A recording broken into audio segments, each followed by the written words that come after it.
Good afternoon, guys. Today I'm going to begin reading The Miraculous Journey of Edward Tulane, who is apparently a China rabbit who was very pleased with himself, and for a good reason. He was owned by a girl named Abilene who treated him with the utmost care and adored him completely. And then, one day, he was lost. So I've never read this book before, so we're going to find out what happens together. And you're going to have to tune in every day as I'm going to be reading a chapter a day. So let's begin. Chapter 1. Once in a house on Egypt Street there lived a rabbit who was made almost entirely of china. He had china arms and china legs, china paws and a china head, a china torso and a china nose. His arms and legs were joined by wire so that his china elbows and china knees could be bent, giving him much freedom of movement. His ears were made of real rabbit fur, and beneath the fur there were strong bendable wires, which allowed the ears to be arranged into poses that reflected the rabbit's mood: jaunty, tired, full of envy. His tail, too, was made of real rabbit fur, and was fluffy and soft and well-shaped. The rabbit's name was Edward Tulane, and he was tall. He measured almost 3 feet from the tip of his ears to the tip of his toes. His eyes were painted and intelligent blue. In all, Edward Tulane felt himself to be an exceptional specimen. Only his whiskers gave him pause. They were long and elegant, as they should be, but they were of an uncertain origin. Edward felt quite strongly that they were not the whiskers of a rabbit. Whom the whiskers had belonged to initially? What unsavoury animal was a question that Edward could not bear to consider for too long.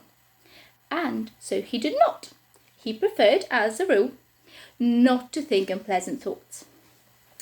Edward's mistress was a 10-year-old dark-haired girl named Abilene Tulane, who thought almost as highly of Edward as Edward thought of himself. Each morning, after she dressed herself for school, Abilene dressed Edward as well. The China rabbit was in possession of an extraordinary wardrobe composed of handmade silk suits, custom shoes fashioned from the finest leather and designed specifically for his rabbit feet, and a wide array of hats equipped with holes so that they could easily fit over Edward's large and expressive ears. Each pair of well-cut trousers had a small pocket for Edward's gold pocket watch. Abilene wound this watch for him each morning. "Now, Edward," she said to him after she had finished winding the watch, "when the big hand is on the 12 and the little hand is on the 3, I will come home to you." She placed Edward on a chair in the dining room and positioned the chair so that Edward was looking out of the window and could see the paw that led up to the Tulane front door. Abilene balanced the watch on his left leg. She kissed the tip of his ears and then she left, and Edward spent the day staring out at Egypt Street, listening to the tick of his watch and waiting. All of the seasons of the year, the rabbit most preferred winter. For the sun set early then, and the dining room windows became dark, and Edward could see his reflection in the glass. And what a reflection it was!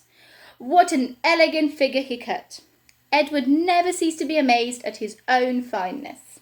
In the evening, Edward sat at the dining room table with the other members of the Tulane family: Abilene, her mother and father, and Abilene's grandmother, who was called Pellegrina.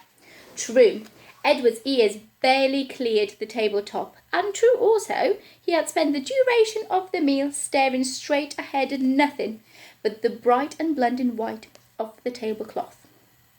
But he was there, a rabbit, at the table.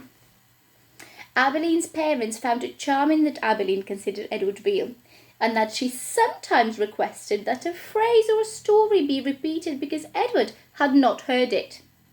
"Papa," Abeline would say, "I'm afraid that Edward didn't catch that last bit." Abeline's father would then turn in the direction of Edward's ears and speak slowly, repeating what he had just said for the benefit of the china rabbit. Edward pretended, out of courtesy to Abeline, to listen. But in truth he was not very interested in what people had to say, and also he did not care for Abeline's parents and their condescending manner towards him. All adults, in fact, condescended him. Only Abeline's grandmother spoke to him as Abeline did, as one equal to another. Pellegrina was very old. She had a large, sharp nose and bright black eyes that shone like dark stars. It was Pellegrina who was responsible for Edward's existence, in fact. It was she who had commissioned his making, she who had ordered his silk suits and his pocket watch, his lovely hat and his bendable ears, his fine leather shoes and his jointed arms and legs, all from a master craftsman in her native France. It was Pellegrina who had given him as a gift to Abeline on her 7th birthday, and it was Pellegrina who came each night to tuck Abeline into her bed and Edward into his. "Will you tell us a story, Pellegrina?" Abeline asked her grandmother each night. "Not tonight, lady," said Pellegrina. "When?" asked Abeline. "What night?" "Soon," said Pellegrina. "Soon there will be a story." And then she turned off the light, and Edward and Abeline lay in the dark of the bedroom. "I love you, Edward," Abeline said each night after Pellegrina had left. She said those words, and then she waited, almost as if she expected Edward to say something in return. Edward said nothing. He hasn't said nothing because, of course, he could not speak. He lay in his small bed next to Abeline's large ears. He stared up at the ceiling and listened to the sound of her breathing, entering and leaving her body, knowing that soon she would be asleep. Because Edward's eyes were painted on, and he could not close them. He was always awake. Sometimes if Abeline put him into his bed on his side instead of his back, he could see through the cracks in the curtains and out into the dark night.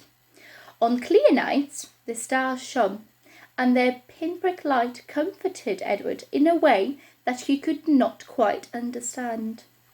Often he stared at the stars all night until the dark finally gave way to dawn. So tomorrow you'll have to tune in for chapter 2 of the story. Thank you for listening, everybody.